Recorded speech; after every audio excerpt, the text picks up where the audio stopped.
Hey floor cleaners, it's John here, and in this video I'm going to be sharing with you my favourite psychological strategies to deal with difficult customers inside your floor cleaning business. If you've never heard of me before, my name's John Williams and I run a company called AGB. We specialise in one industry and one industry only, the floor cleaning industry. Whether you're a carpet cleaner, a tile cleaner or anybody else, we work with companies like yours and we do one thing and one thing only. We get guys like you booked out with jobs on autopilot using our specialist digital marketing system. I'm on a personal mission to try and help as many of you not just survive but thrive, whether that's through working with us on a one-on-one basis inside our program or through this YouTube channel. So without further ado, let's dive right in.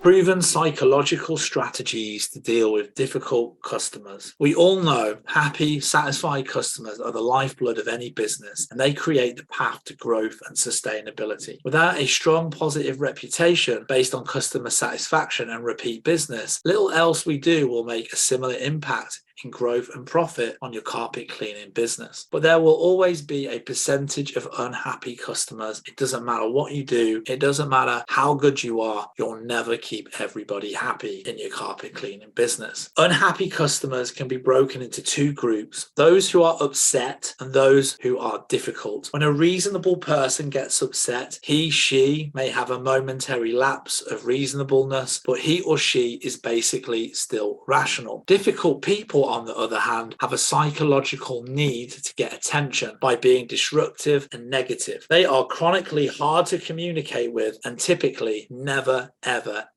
satisfied no matter what you do. Some of the techniques used to calm upset customers will work for difficult customers. Often, however, for those difficult customers, we must reach deep into people skill strategies that work, and many times the only resolution is termination of the relationship. The trick is to identify which one of these types of customers you have encountered, then make the determination regarding your continued efforts to save or let go of the customer. Number one, stay calm and let them speak. When you engage with an angry or unhappy customer, it can be hard to resist the urge to respond with equal anger and distress. Don't give in. When you remain calm, you give the clear message that everything is under control. You avoid contributing to the emotional chaos and instead serve to remind the unhappy customer that you're capable of handling their issue. It's not always easy to remain calm when someone is hurling insults and colorful language your way, but it's not impossible. Very often, letting the unhappy customer have their vent session uninterrupted is the best solution. They'll get it out of their system, and once they feel like they have had the chance to let it all out, they'll be more likely to respond to your efforts to move the conversation along. Number two, call them by their name. Whether you use the informal first name or a more traditional Mrs. Jones, calling your customer by their name is a way to convey a more personal level of sincerity. By using their name rather than a cold, impersonal "I'm sorry ma'am," you're acknowledging each customer as a person, as a human being, individually, a person with a specific problem and a history that you actively want to help. Try interjecting their name into your conversation as naturally as possible. It will sound forced and uncomfortable if you end every sentence with Linda, so make sure you're addressing them the same way you would address an unhappy friend. Get into the habit of adopting a few simple, easy to incorporate phrases like, "I'll get right on that, Mrs. Albertine. I hear what you're saying, Chris." Number three, practice reflective listening. When people reach out for assistance, it's often during times when they're frustrated, angry, or not in a calm place. To have someone show that they're truly listening and validate their concerns can go a long way towards soothing hurt or upset feelings. And often, "I understand" or "I hear you" is simply not enough and might come across as robotic and indifferent. And that's where reflective listening comes in handy. Reflective listening is a way of communicating that has two steps: seeking to understand a speaker's idea, then offering the same idea back to the speaker to confirm the idea has been understood correctly. For example, a customer might say to you, "I've been trying to get my floor cleaning appointment booked, but the online scheduling page doesn't open." Using reflective listening, you could reply, "What I hear is that you're frustrated because our online booking system isn't working. Is that right? Your You're taking in what the customer has said and then repeating it back, concluding an issue to them in a way that shows you understood. That shows the customer that you are paying attention and thinking about what they are telling you. Number 4, approach it like a beginner. Another challenge of talking with an upset customer is that you are often at different levels. You have more knowledge, expertise, and experience with a floor cleaning service than your customer does. And that imbalance immediately gives a very different view on the issue and the best solution